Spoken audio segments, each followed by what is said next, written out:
SIR এর প্রক্রিয়া যত এগোচ্ছে ততই এমন এমন কিছু ঘটনা উঠে আসছে যা রীতিমতো চমকে দেবার মতো। আর সেই সমস্ত ঘটনা নিয়ে প্রবল চর্চাও শুরু হয়ে যাচ্ছে, উঠে আসছে শিরোনামে। এই প্রতিবেদনেও এইরকমই একটা ঘটনার কথা আপনাদেরকে জানাবো, যেটা শুনলে আপনারাও অবাক হবেন। আসুন বিষয়টা আবার খোলসা করে বলি। প্রয়াত ভাইয়ের এসআইআর ফর্ম এসেছে, কিন্তু জীবিত দাদার ফর্ম আসেনি। প্রয়াত ছোট ভাই আর ভোটার তালিকা থেকে নাম বাদ গেল দাদার। ফলে সরকারি কর্মচারী দাদা পড়েছেন চরম বিপাকে। আর প্রয়াত ছোট ভাইয়ের এসআইআর এর ফর্ম হাজির বাড়িতে। জীবিত সরকারি কর্মী দাদার ফর্ম না আসায় চিন্তায় পড়েছেন মালদার হবিবপুর ব্লকের বুলবুলচন্ডী গ্রাম পঞ্চায়েতের কচুপুকুর 228 নম্বর বুথের একটা পরিবার। জানা গিয়েছে এই এলাকার বাসিন্দা সৌমিক ভৌমিক কেন্দ্রীয় সংস্থার বীমা দফতরে কর্মরত। তিনি বসবাস করেন বুলবুলচন্ডীর কচুপুকুর এলাকায়। বাড়িতে সৌমিক ছাড়াও বর্তমানে বসবাস করেন তার বাবা, মা, স্ত্রী। তার এক ভাই ছিলেন স্বস্তিক ভৌমিক। গত 2020 সালে এক দুর্ঘটনায় প্রয়াত হন স্বস্তিক। তার প্রয়াণের খবর বিভিন্ন দপ্তরে জানিয়েও দেওয়া হয়, এমনকি নিয়মমাফিক Aadhaar card, PAN card, ration card সব বাতিলও হয়ে যায়। কিন্তু বারবার জানানো সত্ত্বেও ভোটার লিস্ট থেকে নাম বাদ যায়নি স্বস্তিকের। উল্টে দেখা যায় 6/1/2025 তারিখে প্রকাশিত ভোটার লিস্টে জীবিত দাদা সৌমিককে প্রয়াত হিসেবে দেখানো হয়েছে, আর ভাই স্বস্তিককে দেখানো হয়েছে জীবিত হিসেবে।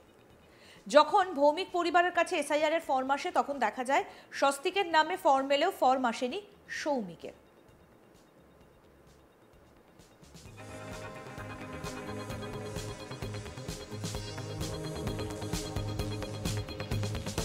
শোনাই কি বলছেন সৌমিক ভৌমিক, শুনুন।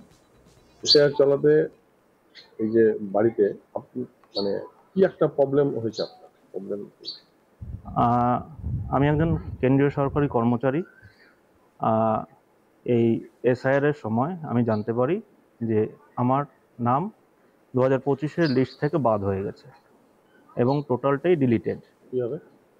কিভাবে সেটা আমি বলতে পারছি না, কে বা কারা করলো।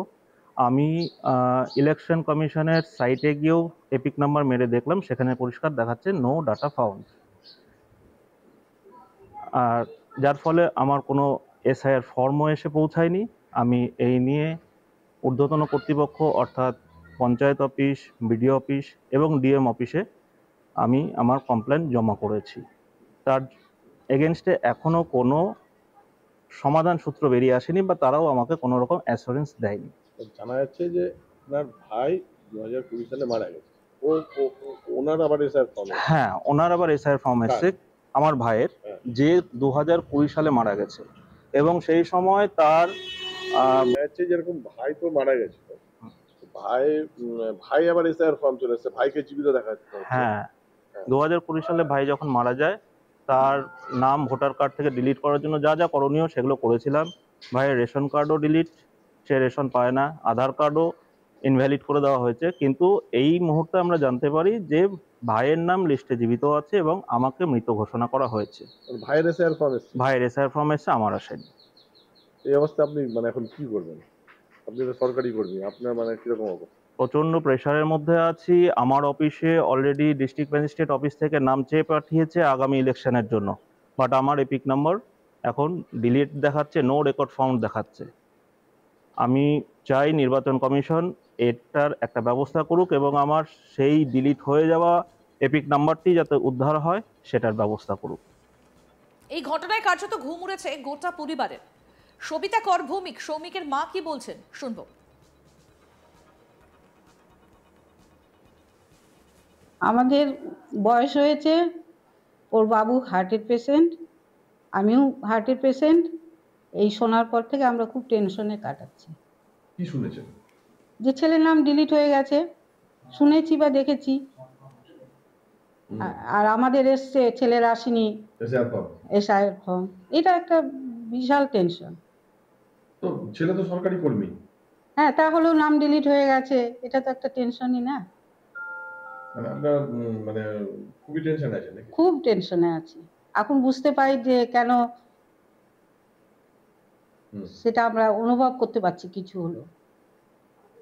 মানে এই ধরনের ঘটনা কি ঘটা উচিত? না না, কোনো মতেই না। কিসের ভিত্তিতে নাম ডিলিট হলো? সব রকম পেপারস থাকা সত্ত্বেও উইদাউট সার্ভে বাড়িতে এলে তো সবই জানতে পারতো, বা ফোন করলেও তো জানতে পারতো যে কোথা থেকে এই রিপোর্টগুলো পেয়েছে, যার ভিত্তিতে নাম ডিলিট হলো। বাড়িতে সার্ভে তো আসছিল, না না আসেনি। আপনারা এখানে তো আদিবাসীরা, হ্যাঁ, আর বাড়িতে তো কেউ না কেউ আমরা থাকি, বাড়িতে এলে তো সেটা জানতেই পারতো যে কোনটা সঠিক কোনটা ব্যাঠিক। মানে বিএলও নিজে নিজে মন গড়া করে করেছে? হ্যাঁ, নিজে নিজে মন গড়া করেছে। মানে ছোট ছেলে মারা গেছে, বড় ছেলেকে হ্যাঁ, সেই জন্য আমাদের টেনশনটা আরো বেশি। হ্যাঁ। 20 সালে ছোট ছেলেকে হারিয়েছি, এখন ছেলের ফর্ম আসেনি, এটা তো আমাদের বিশাল টেনশন। মানে ভয়ের মধ্যে আছেন খুব। প্রচন্ড ভয়ের মধ্যে আছি। এই বিষয়ে প্রাক্তন বিএলও এবং বর্তমান বিএলও কি বলছেন আপনাদের শোনাবো। প্রাক্তন বিএলও বীরেন ওরাওয়ের কি বক্তব্য, এবার সেটা শোনাই। সেটা তো বিশেষ সূত্রে জানতে পারলাম যে 20 সালে সেই পরিবারে তার ভাই মারা গেছেন। হ্যাঁ, সেইকালীন তো আমি বিয়েরও ছিলাম না। তারপরে কি হয়েছে না হয়েছে ঠিক আমার জানা নেই, আর ডেথ সার্টিফিকেটও আমি তুলিনি, আর কীভাবে কী হয়েছে জানি না। এই বিষয়টা কে বলবে তাহলে? সেটা আমার তো ডিলিশন বা নিউ করার মতো ক্ষমতা নেই, যেখান থেকে হয় সেখান থেকেই বলতে হবে। এবার আপনাদের শোনাবো বর্তমান বিএলও সুমিত কুমার মালাকারের কি বক্তব্য। হ্যাঁ, এটা আমিও আমার নজরেও এসছে। আমার যার জন্য ভৌমিক যিনি, ওনার ফর্মটা এসআইআর যে ফর্ম, সেই ফর্মটা আসেনি এখনো অব্দি। তো যেহেতু রিলেটেড আছে আমাদের ইয়েতে 2025-এর ইলেকট্রাল রোলে, আবার ওনার ভাই যে মৃত ছিল তার ফর্ম এসছে অ্যাজ এ জীবিত হিসাবে। তো আমি সেই ফর্মটাও ওনাদেরকে বাড়িতে দিয়ে এসেছি, এবং যেহেতু সৌমিক বাবুর ফর্ম আমার কাছে নেই, সেই জন্য ওনার ফর্মটা দিন। এই ঘটনাটা ঘটলো কিভাবে সেটা আমি বলতে পারবো না, কারণ এই পার্টের দায়িত্ব জাস্ট আমি মাসখানেক আগে পেয়েছি চিঠি। তো সেই ব্যাপারে আমার বিশেষ কিছু বলার নেই। এখন আমার হায়ার অথরিটি যারা, তারা এটা বলতে পারবেন। এই হচ্ছে ব্যাপার। মানে যা হয়েছে এর আগের বিএলও যা হয়েছে এর আগের বিএলও করে গেছেন। আমি এটাও বলতে পারবো না এর আগের বিএলও কে ছিলেন, কারণ আমার সেটা এখতিয়ারের ভিতরে নাই।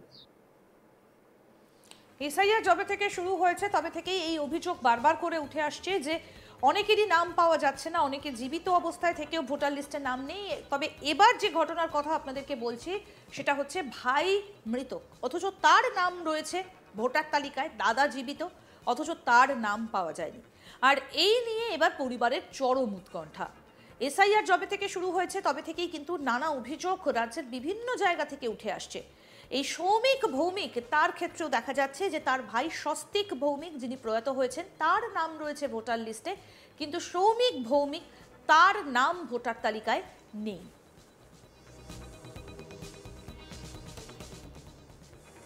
আরও আপডেট পেতে দেখতে থাকুন আজ তাক বাংলা, সাবস্ক্রাইব করুন, নোটিফিকেশন পেতে বেল বাটন অপশন প্রেস করুন।